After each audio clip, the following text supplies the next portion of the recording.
Good morning student, मैं सुमन संधू। इस YouTube channel पर आपका स्वागत है। तो मैं बीएड सेकेंड ईयर में आपको जो करवा रही हूँ, बुक का नाम है नॉलेज एंड करिकुलम यानी ज्ञान एवं पाठ्यक्रम। तो उसमें मैं आपको अंतर करवा रही थी, डिफरेंस करवा रही थी। कल मैंने आपको करवाया था, किसमें अंतर करवाया था? कल आपका था ज्ञान एवं सूचनाओं में अंतर। और जो आज का हमारा टॉपिक है वो है ज्ञान एवं तर्क में अंतर। यानी किस में अंतर है, डिफरेंस किस में है? आपके तर्क यानी कि आपकी जो नॉलेज है, नॉलेज और रीजन दोनों में डिफरेंस करवा रही हूँ। आज का जो हमारा टॉपिक है वो है नॉलेज एंड उसमें रीजन में अंतर। रीजन और लॉजिक को भी बोलते हैं।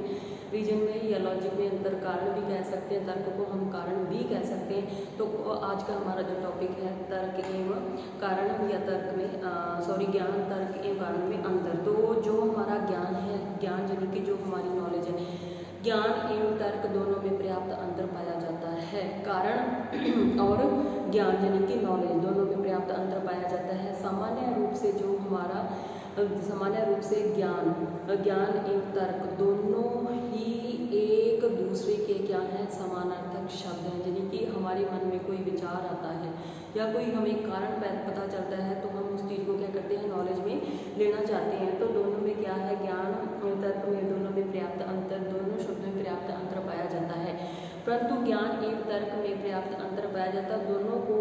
दोनों के अंतर को समझने से पूर्व इन दोनों की अवधारणाओं को समझना आवश्यक है। यानी कि इन दोनों के जो अंतर है, दोनों में डिफरेंस है, उनको समझने से पहले इनकी अवधारणा को समझना आवश्यक है। जैसे कि आपको बता दूं कि इसमें जैसे आपका हो गया संदेह। तर्क का शाब्दिक अर्थ होता है विचार। जो हमारा तर्क है, तर्क का शाब्दिक अर्थ होता है विचार। उदाहरण के तौर पे मैं आपको बता दूं कि तर्क किसे कहते हैं, जैसे न्यायपूर्णता, सूझबूझ, आशय, कारण, विचार पूर्वक सिद्धांत प्रस्तुत करना या कारण आदि का जो विचार करना, संभव विचार हो गया, निष्कर्ष निकालना, किसी भी चीज़ का निष्कर्ष निकालना, विचार शक्ति होगी, परिणाम निकालना एवं प्रयोजन आदि, ये सारे क्या हैं, तर्क हैं। तर्क हम किसी भी सिद्धांत को क्या कर सकते हैं, किसी भी सिद्धांत को प्रस्तुत करना यानी कि हमारे पास कोई प्रकरण आया है, उस प्रकरण के बारे में सोच विचार कर हम उसे क्या करते हैं, प्रस्तुत करते हैं। किसी भी विचार को हम प्रस्तुत करना, निष्कर्ष निकालना, विचार शक्ति होगी, हमारी सूझबूझ होगी, जगह हो गया, आशय हो गया, ये सारे किससे संबंधित है, तर्क से संबंधित है। इसी आधार पर जो हमारा तर्क है, तर्क का जो व्यापक रूप प्रस्तुत किया जाता है। प्रयुक्त तर्क का संबंध विभिन्न प्रकार की कल्पनाओं से होता है। तर्क का जो संबंध है वो विभिन्न प्रकार की कल्पनाओं से संबंधित होता है, जिनके आधार पर हम क्या करते हैं, ज्ञान की प्राप्ति करते हैं। ज्ञान जैसे कि तर्क है, तर्क में हमारी विभिन्न प्रकार की जो कल्पनाएं हैं उनको शामिल किया जाता है और उन कल्पनाओं के आधार पर हम क्या करते हैं, उनको तर्क को ढूंढते हैं और हर उस चीज़ को हम क्या करते हैं, अपने नॉलेज या हमारी ज्ञान में लेते हैं। उदाहरण के तौर पे मैं आपको ये बता दूं कि जैसे न्यूटन का उदाहरण दे रही हूँ। न्यूटन जैसे पेड़ के नीचे लेटे हुए थे, उन्होंने देखा कि पेड़ से जो है जो फ्रूट गिरा है, सेब गिरा है नीचे, तो उन्होंने कहा ये गिरने के बाद ऊपर क्यों नहीं गया? तो उसके पीछे ये क्या था, लॉजिक था या कारण था। तो उनके विचार है कि जो पृथ्वी का गुरुत्वाकर्षण है, इससे के कारण ये क्या है, पृथ्वी को आकर्षित हुआ और ये वापस नहीं गया। तो इसलिए उन्होंने, न्यूटन ने ये जो पृथ्वी का गुरुत्वाकर्षण है इससे संबंधित अपने विचार प्रस्तुत किए। तो उसी के आधार पर मैं आपको आज तर्क और ज्ञान के बीच में अंतर बता रही हूँ। जैसे इसमें आपकी टेबल बनेगी और इसमें आपके 10 पॉइंट है। एक साइड जैसे आपका हो गया तर्क यानी कि आपका विचार भी कह सकते हो, कारण भी कह सकते हो। तो एक साइड जो लगेगी आपकी नॉलेज यानी कि आपका ज्ञान। तो इन दोनों में अंतर, एक नंबर जो कि आपका तर्क है यानी कि जो आपके विचार है या जो ये कारण है उसके बारे में। तर्क को ज्ञान का स्रोत माना जाता है। तर्क यानी कि जो हमारे मन में कोई विचार आता है, उस विचार को जब हम नॉलेज में लाना चाहते हैं तो वो क्या हो जाता है, ज्ञान में आ जाता है, हमारी नॉलेज में आ जाता है। क्योंकि तर्क के आधार पर ही नवीन ज्ञान की क्या की जाती है, खोज की जाती है। किसके आधार पर? तर्क के आधार पर ही नवीन ज्ञान की क्या की जाती है, खोज की जाती है। तर्क जो है तर्क ज्ञान का स्रोत है, यानी कि हमारे मन में जो विचार आते हैं उस विचार के आधार पर ही हम क्या करते हैं, अपनी नॉलेज को बढ़ाते हैं। और उसके सामने जो हमारा ज्ञान है, ज्ञान को प्राप्त करने का आधार मात्र तर्क ही नहीं होता। लेकिन अगर हम तर्क, हमारे कोई विचार हमारे मन में आता है तो हम उस विचार के बारे में कुछ तथ्य खोजते हैं, ढूंढते हैं और उसको हम क्या करते हैं, अपनी नॉलेज में लाते हैं। तर्क का आधार ही ज्ञान है, लेकिन जो तर्क को ही हम ज्ञान का आधार नहीं कह सकते। वर्ण तर्क में निहित सत्य होता है। यदि तर्क सत्य हो तो ज्ञान का विस्तार करेगा। अगर जो हमारे मन में विचार आए हैं, अगर वो विचार सत्य हैं तो वो क्या किसका रूप ले लेते हैं, ज्ञान का रूप ले लेते हैं, अन्यथा उसका ज्ञान का विस्तार करेगा, अन्यथा नहीं। तो ये आपका 1 नंबर हो गया कि जो हमारा तर्क है, तर्क का ज्ञान स्रोत, तर्क को ज्ञान का स्रोत माना जाता है। किसको, तर्क को किसका स्रोत माना जाता है, ज्ञान का, क्योंकि उसी के आधार पर हम क्या करते हैं, नवीन तथ्य ढूंढते हैं। लेकिन ज्ञान को प्राप्त करने का आधार है जो आधार मात्र तर्क को नहीं माना जा सकता। वर्ण तर्क में निहित जो सत्य होता है वो ही हमारे ज्ञान में आता है। तो इसमें ये 1 नंबर हो गया। 2 नंबर आपका हो गया कि तर्क की सत्यता, यानी कि जो हमारे मन में विचार आए थे, तर्क की जो सत्यता एवं प्रामाणिकता के आधार पर उसे ज्ञान में क्या किया जाता है, शामिल किया जाता है, सम्मिलित किया जाता है। न्यूटन ने जब अपने तर्क की जो सत्यता है, जो हमारे मन में विचार है, जैसे मैंने उदाहरण के तौर पे आपको न्यूटन का उदाहरण दिया था, न्यूटन ने जब अपने गुरुत्वाकर्षण संबंधी जो तर्क को सिद्ध कर दिया तब वह ज्ञान में सम्मिलित हो गया। उसके मन में विचार आया और वो विचार सत्य हो गया, तो उसको वो क्या है, उसने उस चीज को अपनी नॉलेज में शामिल कर दिया, गुरुत्वाकर्षण को। लेकिन इसके सामने जो हमारा ज्ञान है, ज्ञान में सत्यता एवं प्रामाणिकता का समावेश होता है। ज्ञान होता है उसमें सत्यता और प्रामाणिकता का समावेश होता है। ज्ञान को किसी भी रूप में असत्य नहीं कह सकते। जो हमारी नॉलेज है उसमें किसी भी प्रकार को, उस नॉलेज को हम असत्य नहीं कह सकते, क्योंकि जब तक कोई भी तथ्य असत्य होगा तब तक वह आधारभूत ज्ञान नहीं माना जाएगा। क्योंकि ज्ञान है वो किस पर आधारित है, सत्यता और प्रामाणिकता पर आधारित है। लेकिन जो हमारे विचार हैं, उन विचारों को हम क्या करते हैं, उसको प्रामाणिकता के आधार पर ज्ञान में सम्मिलित नहीं कर सकते। लेकिन जो हमारी नॉलेज है वो किस पर आधारित है, प्रामाणिकता और सत्यता पर आधारित है। तो ये इसका हो गया 2 नंबर, किसका, तर्क और ज्ञान का। अब 3 नंबर, तर्क को किसी घटना से जोड़कर, यानी कि हम कोई घटना देखते हैं, उस घटना को देखकर हमारे मन में कोई विचार आता है, उस विचार को क्या करते हैं, प्रस्तुत करते हैं। तर्क हो गया, आपके मन में किसी घटना को देखकर विचार आया, वो आपका हो गया तर्क किया जाता है। जैसे उदाहरण के तौर पे बता दूं कि सूर्य ग्रहण और चंद्र ग्रहण की घटनाओं को हम खगोलीय घटना के संदर्भ में जो है प्रेरणा का तर्क प्राप्त किया, यानी कि जो ये सूर्य ग्रहण की होता है, चंद्र ग्रहण की होता है, तो इसके बारे में हम जब सोचते हैं तो हमारे मन में विचार आता है। लेकिन ये एक प्रकार की है, क्या है, खगोलीय घटना है। और उसके आधार पर जो हमारा ज्ञान है, ज्ञान किसी घटना से संबंधित नहीं होता। जो हमारा ज्ञान है वो किसी भी घटना से संबंधित नहीं होता। वर्ण वो स्वतः ही क्या होता है, स्वतः सिद्ध होता है, स्वतः प्रमाणित होता है, स्वतः सत्य होता है। उसमें विविध प्रकार के सार्थक तर्कों के माध्यम से विस्तार किया जाता है। इसलिए ज्ञान की तुलना तर्क के समक्ष नहीं की जा सकती, यानी कि जो हमारा ज्ञान है उसकी तुलना तर्क के समान नहीं की जा सकती। तो ये आपका हो गया तर्क और ज्ञान का तीसरा अंतर। चौथा अंतर, तर्क का संबंध विविध प्रकार की, जो हमारा तर्क है या जो कारण है या जो विचार है हमारे अंदर, उनका तर्क का संबंध विविध प्रकार की कल्पनाओं से होता है, जिसका परिणाम स्वरूप इसकी सत्यता का परीक्षण करना आवश्यक हो जाता है। यानी कि जो हमारे विचार है, अगर हमारे मन में कोई विचार आता है तो उसके साथ ही हमारे मन में अनेक प्रकार की कल्पनाएं भी उत्पन्न होती हैं, और उन कल्पनाओं के आधार पर ही हम क्या करते हैं, उस तर्क से संबंधित हमारे मन में जो भी भ्रामक विचार उत्पन्न होते हैं वो सब क्या है, असत्य भी हो सकता है। अगर हमारे मन में कोई विचार आ रहा है, जरूरी नहीं कि वो सत्य ही हो, वो क्या हो सकता है, असत्य भी हो सकता है, क्योंकि हमारे मन में विचार क्या हमेशा बदलते रहते हैं।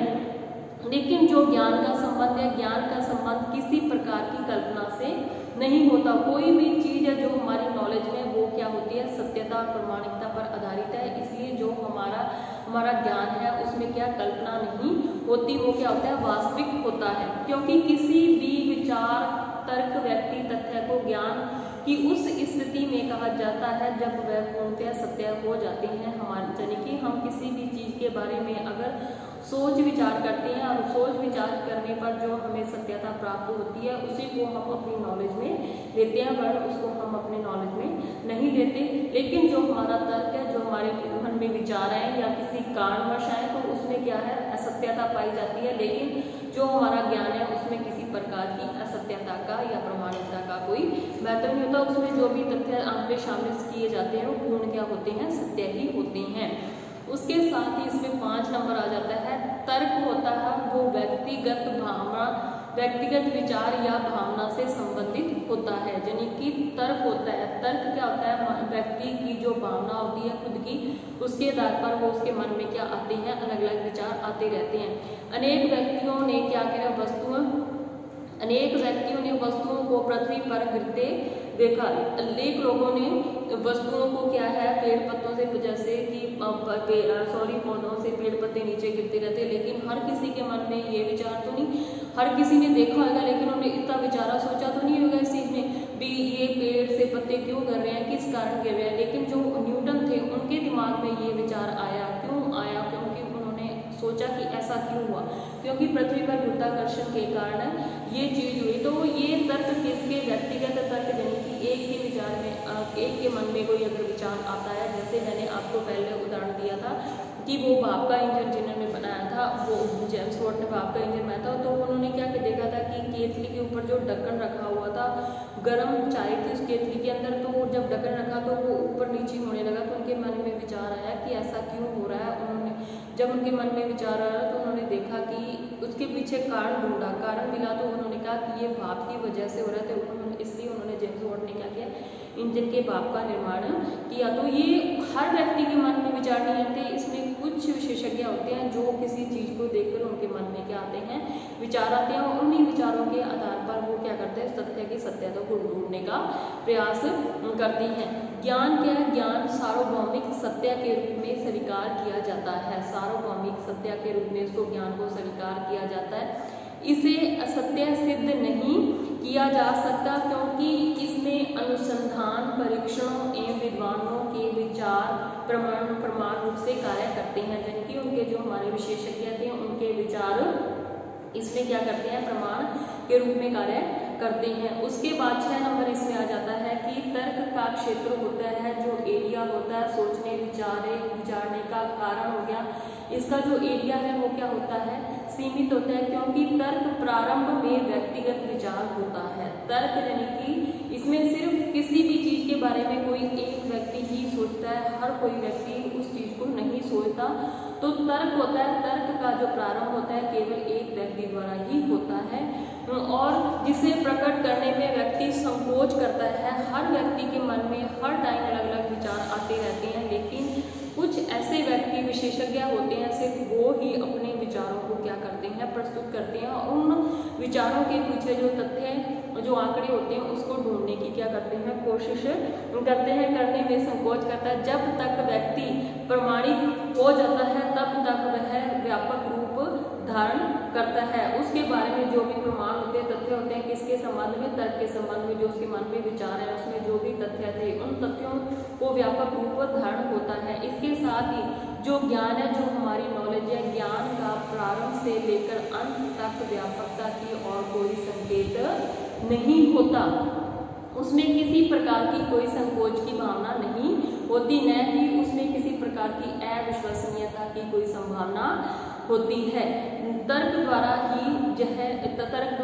यह और भी विस्तृत हो जाता है। तर्क के द्वारा ये हमारा ज्ञान है, नॉलेज है हमारी, वो और बढ़ जाती है जब व्यक्ति के दिमाग में नए नए विचार आते हैं। तो ये 6 नंबर हो गया कि तर्क का जो एरिया होता है वो क्या होता है, सीमित होता है। उसके सामने जो हमारा ज्ञान है, ज्ञान प्रारंभ से अंत तक लेकर उसमें क्या पाई जाती है, व्यापकता की, और वह क्या करता है, संकेत करता है। उसके बाद इसमें 7 नंबर आ जाता है, तर्क को ज्ञान की खोज माना जाता है। जो हमारे मन में, दिमाग में हमारे जो विचार आते हैं, तर्क को क्या किया जाता है, तर्क को ज्ञान का जो विचार, तर्क के बारे में जो भी हम सोचते हैं, तर्क को ज्ञान की खोज माना जाता है, क्योंकि तर्क में विविध प्रकार की नवीन तथ्यों को खोजने के आधार पर प्रेरणा एवं गतिविधियां प्रदान करता है।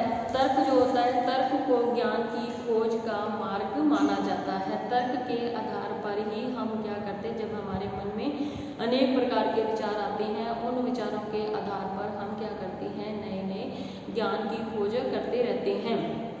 तथ्यों का आधार होता है, प्रेरणा की गतिविधियां प्रदान करता है। उसके साथ ज्ञान में विकासात्मक स्थिति देखी जाती है। जो हमारी नॉलेज है, नॉलेज में विकासात्मक स्थिति देखी जाती है।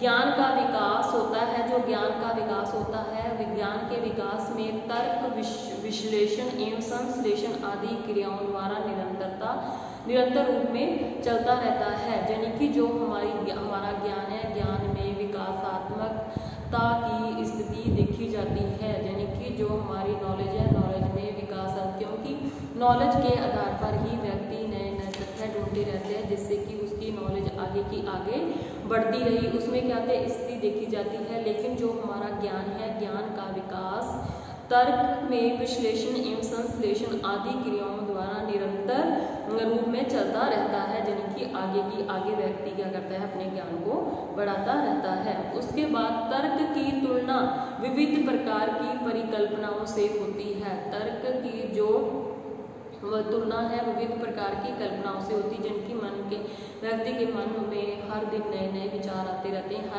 हर में व्यक्ति क्या करता है, नई नई कल्पनाओं को ढूंढता रहता है, और इन परिकल्पनाओं और संभावनाओं से ही की जाती है, जिनको प्रयोग द्वारा सिद्ध करने का प्रयास किया जाता है। यानी कि जो तर्क है, तर्क की तुलना विविध प्रकार की परिकल्पनाओं एवं संभावनाओं से की जाती है, जिनका प्रयोग द्वारा उसे सिद्ध करने का क्या किया जाता है, प्रयास किया जाता है, और निष्कर्ष द्वारा उसकी सत्यता एवं असत्यता की स्थिति उसमें पाई जाती है। और उसके सामने जो हमारा ज्ञान है, जब किसी तर्क या कल्पना का परीक्षण एवं अनुसंधान, यानी कि हमारे मन में कोई विचार आया है, कोई तर्क आया है, कोई कारण हमें मिला है, किसी तर्क या कल्पना को परीक्षण एवं अनुसंधान की कसौटी पर सत्य सिद्ध पाया जाता है, तब तक ज्ञान में उसको सम्मिलित कर लिया जाता है। यदि असत्य पाया जाता है तो उसे हम ज्ञान में स्वीकार नहीं करते, उसको हम क्या करते हैं, अपनी नॉलेज में नहीं लेते। अगर उसमें वो तथ्य जो हमारे सामने परिकल्पनाएं आई थी या जो संभावनाएं आई थी, अगर उसमें कोई सत्यता नहीं पाई जाती तो वो हमारी चीज़ हमारी नॉलेज में नहीं आती, और ना ही उसको नॉलेज में लाया जाता है। उसके बाद इसमें 9 नंबर आ जाता है, तर्क अंतिम सत्य नहीं हो सकता। यानी कि विचार है, हर मिनट में व्यक्ति के मन में विचार बदलते रहते हैं, तो इसमें क्या है, तर्क को अंतिम सत्य नहीं हो सकता, क्योंकि तर्क हमारे मन की भावना एवं विचारों से संबंधित होता है। जब तक हम उसे सत्य सिद्ध नहीं करते, तब तक उसको कोई भी व्यक्ति स्वीकार नहीं करता।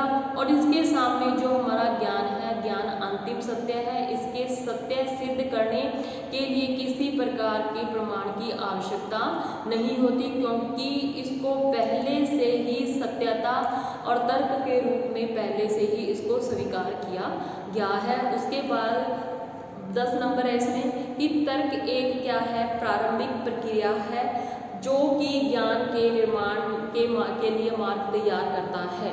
यानी कि जो तर्क है, तर्क एक प्रारंभिक प्रक्रिया है जो कि हमारे ज्ञान के लिए आगे मार्ग तैयार करती है। तर्क के आधार पर ही व्यक्ति अनुसंधान कार्य, संश्लेषण, विश्लेषण एवं प्रयोग आदि कार्यों को इसमें क्या करता है, संपन्न करता है। यानी कि जो तर्क है, तर्क के आधार पर ही हम नए ज्ञान को ढूंढने का प्रयास करते हैं, और ये प्रारंभिक रास्ता है। तर्क के आधार पर ही व्यक्ति अनुसंधान कार्य, संश्लेषण, विश्लेषण एवं प्रयोग आदि कार्यों को संपन्न करता है। लेकिन जो ज्ञान है, ज्ञान अंतिम प्रक्रिया है, इसमें विस्तार अवश्य किया जाता है, यानी कि हमारे ज्ञान को आगे और बढ़ाया जाता है। लेकिन जो तर्क है, तर्क प्रारंभिक प्रक्रिया है और जो ज्ञान है वो अंतिम क्रिया है। इसमें विस्तार अवश्य किया जाता है, यानी कि ज्ञान को और बढ़ाया जाता है। इसको असत्य सिद्ध नहीं किया जा सकता। उदाहरण के तौर पे बता दूं, 2 × 2 4 ही होएगा, वो 5 नहीं हो सकता, क्योंकि यह इसको अंतिम रूप में स्वीकार किया गया है। और उसी के आधार पर जैसे 2 को 0 से गुणा करेंगे तो 0 ही प्राप्त होगी। तो ये क्या है? अंतिम विस्तार है। तो ये हमारी चीज़ है जो हमारी नॉलेज में है। तो इसके जो मैंने 10 पॉइंट कराए, पहला इसमें करवाया था मैंने कि तर्क को ज्ञान का स्रोत माना जाता है। ज्ञान प्राप्त करने का आधार मात्र तर्क नहीं होता, वर्ण तर्क में निहित सत्यता होती है। अच्छा, उसमें निहित जो सत्यता होती है वही होती है। उसके बाद तर्क की सत्यता, 2 नंबर तर्क की सत्यता एवं प्रामाणिकता के आधार पर ही ज्ञान में इसको सम्मिलित किया जाता है। ज्ञान में सत्यता एवं प्रामाणिकता का कोई समावेश नहीं होता। ज्ञान को किसी भी असत्य के रूप में सत्य नहीं माना जाता। तर्क को किसी घटना से जोड़कर प्रस्तुत किया जाता है, लेकिन ज्ञान का संबंध किसी घटना से संबंधित नहीं होता। तर्क का संबंध विभिन्न प्रकार की कल्पनाओं से होता है। ज्ञान का संबंध किसी प्रकार की कोई कल्पना से नहीं होता। तर्क में व्यक्तिगत विचार एवं भावनाओं को सम्मिलित किया जाता है, लेकिन जो हमारा ज्ञान है, ज्ञान सार्वभौमिक सत्य के रूप में इसको स्वीकार किया जाता है। तर्क का जो क्षेत्र होता है वो सीमित होता है, लेकिन जो ज्ञान का क्षेत्र होता है वो व्यापक होता है। और तर्क को ज्ञान की खोज का मार्ग माना जाता है। तर्क के आधार पर ही व्यक्ति क्या करता है? अपनी नॉलेज को आगे बढ़ाता है। ज्ञान में विकासात्मक स्थिति देखी जाती है, लेकिन जो तर्क है, तर्क की तुलना में विविध प्रकार की परिकल्पनाओं एवं संभावनाओं से की जाती है, जिनको कि हम प्रयोग द्वारा सिद्ध करते हैं। जब किसी तर्क या कल्पना परीक्षण एवं अनुसंधान की कसौटी पर सत्य सिद्ध को ज्ञान सम्मिलित किया जाता है। तर्क अंतिम सत्य हो सकता है। तर्क है वो क्या है? अंतिम सत्य हो सकता है, क्योंकि तर्क हमारे मन की भावना एवं विचारों से संबंधित होता है। तर्क होता है वो हमारे तर्क हमारे मन और भावना और विचारों से संबंधित होता है, लेकिन ज्ञान अंतिम सत्य है। इसको सत्य सिद्ध करने के लिए किसी प्रमाण की कोई आवश्यकता नहीं होती। तर्क एक प्रारंभिक क्रिया है, लेकिन ज्ञान एक अंतिम प्रक्रिया है। उदाहरण के तौर पे मैंने आपको बताया था कि 2 × 2 4 ही होएगा, वो 5 नहीं हो सकता, क्योंकि यह अंतिम सत्य। तो इसी के साथ आज मैंने आपको तर्क और ज्ञान दोनों में अंतर बताया। तो इसके साथ आज की क्लास आपकी यहीं खत्म होती है। कल नए टॉपिक के साथ मिलते हैं। धन्यवाद।